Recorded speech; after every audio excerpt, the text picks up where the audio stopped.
Uh, Walaupun kita masih banyak tantangan ke depan, tapi saya optimis tahun ini transformasi pendidikan kita akan semakin positif. Uh, untuk topik pertama, ini akan detailnya dibahas oleh mengenai guru honorer dan seleksi P3K akan dibahas oleh Dirjen GTK Mas Iwan. Tetapi sebelum itu mungkin saya memulai sedikit sebagai intronya. Saya rasa masyarakat juga harus mengetahui bahwa kita punya undang-undang ASN yang mengunci dua hal dalam rekrutmen P3K ini.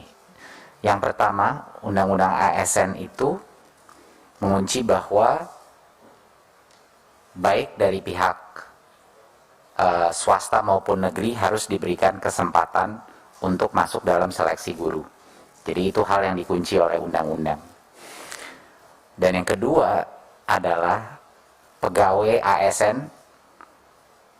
harus bekerja di dalam organisasi pemerintahan. Jadi ini dua hal yang memang dikunci oleh undang-undang ASN.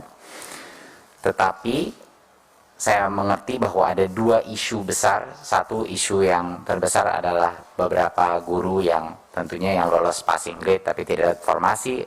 Ada isu kedua yaitu guru-guru yang mungkin lolos passing grade tetapi kalah dengan beberapa guru swasta dari sisi ranking.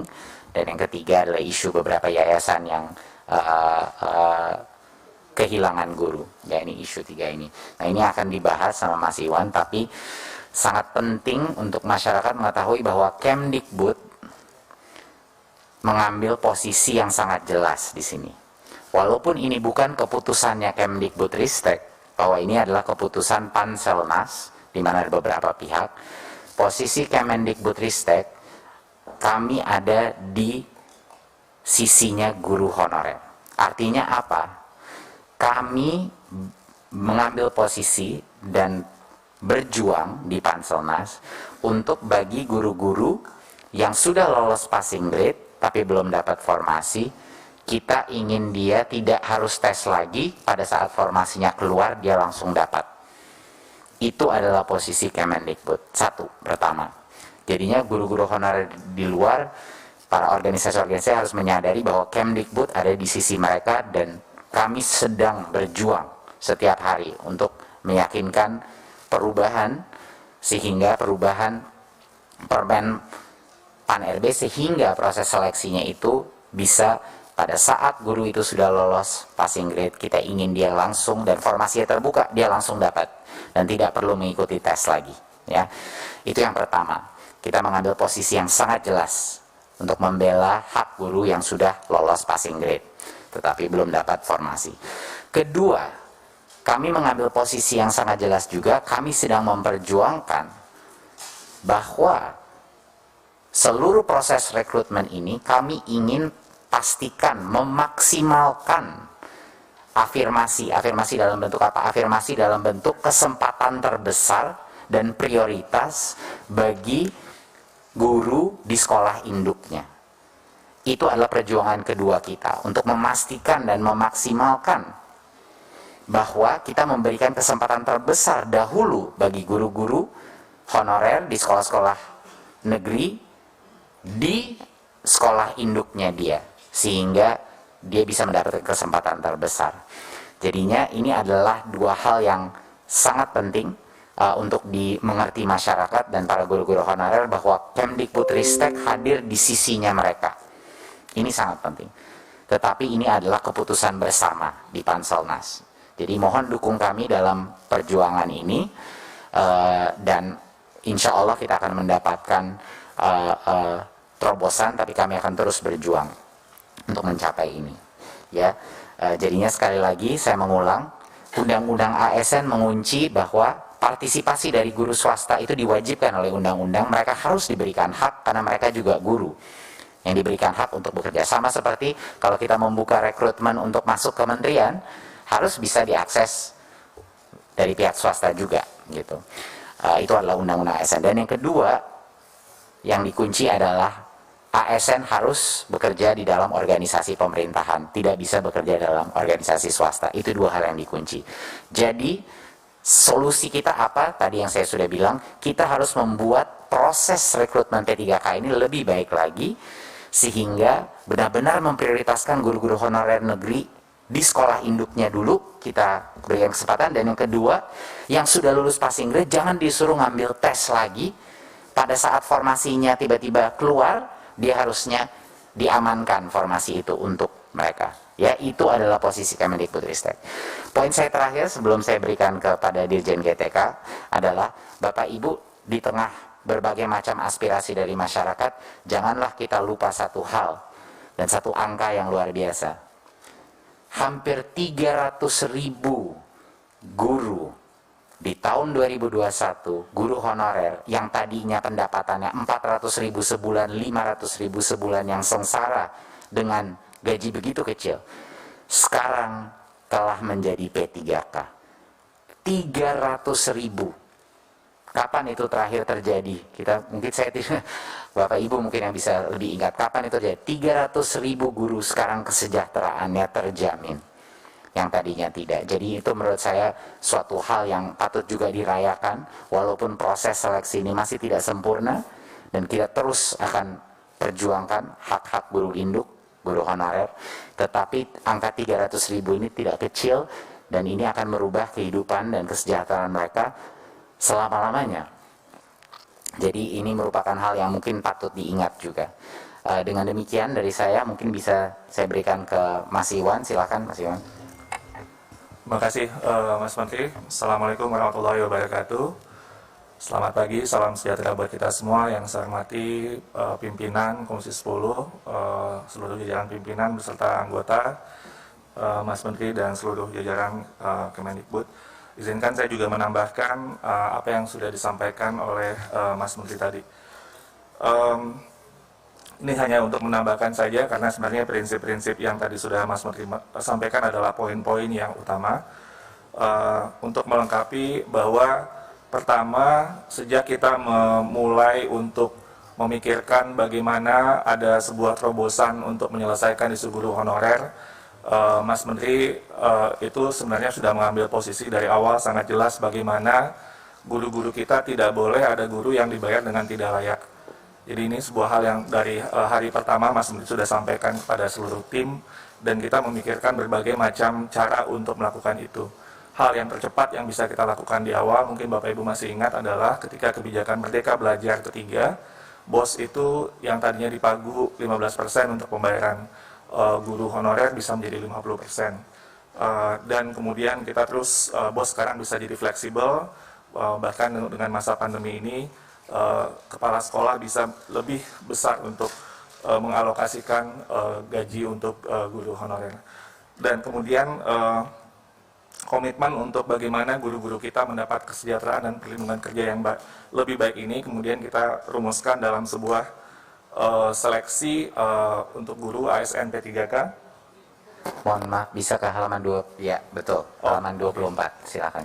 Silakan Mas Iwan. Maaf. Untuk seleksi guru ASN P3K, karena ternyata permasalahannya ada lebih besar daripada meningkatkan kesejahteraan dan perlindungan guru, yaitu bahwa di sekolah-sekolah kita, sekolah negeri yang ada, itu sekitar 40% lebih guru-gurunya tidak mengalami rekrutmen secara yang semestinya. Artinya terjadi sebuah supply dan demand, masalah supply dan demand yang sudah lama, sehingga guru-guru masuk menjadi guru tanpa perlindungan kesejahteraan dan kondisi kerja yang baik. Dan inilah yang kemudian ingin kita tuntaskan dengan seleksi guru ASN P3K ini. Dan angkanya sangat besar.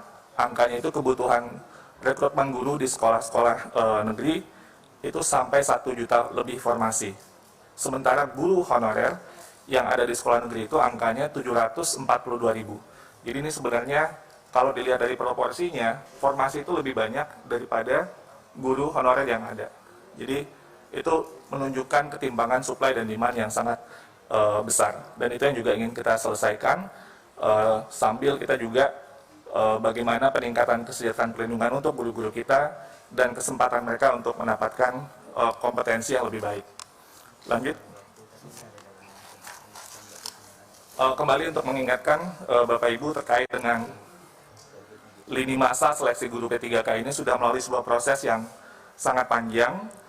Kita mulai dari dialog dengan Kementerian Keuangan untuk memastikan bahwa anggaran untuk 1 juta formasi itu disediakan, lalu kemudian dengan Kemenpan RB untuk memastikan bahwa formasi itu disetujui, dan seterusnya dengan Pemda kita sosialisasikan dengan seluruh Pemda, dan terus kita melakukan misalnya ada materi pembelajaran karena kita ingin guru-guru kita mempersiapkan diri dengan sebaik-baiknya, kita sediakan modul-modul untuk belajar, membantu mereka mempersiapkan diri, dan terus sampai kemudian desain tesnya pun kita ingin maksimalkan.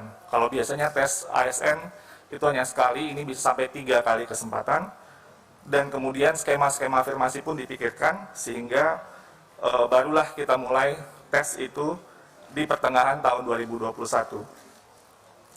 Dan desain dari tes ini untuk mengingatkan kembali, kita memikirkan afirmasi bukan saja dalam bentuk bonus poin, tapi juga afirmasi untuk sekolah negeri dan juga afirmasi untuk Pemda. Jadi di tes seleksi tahap pertama itu tidak ada guru swasta yang boleh untuk ikut tes seleksi tahap pertama. Dan ini sebenarnya spiritnya adalah untuk memproteksi guru-guru di sekolah negeri. Jadi itu sebenarnya desain dari awal untuk seleksi tahap pertama.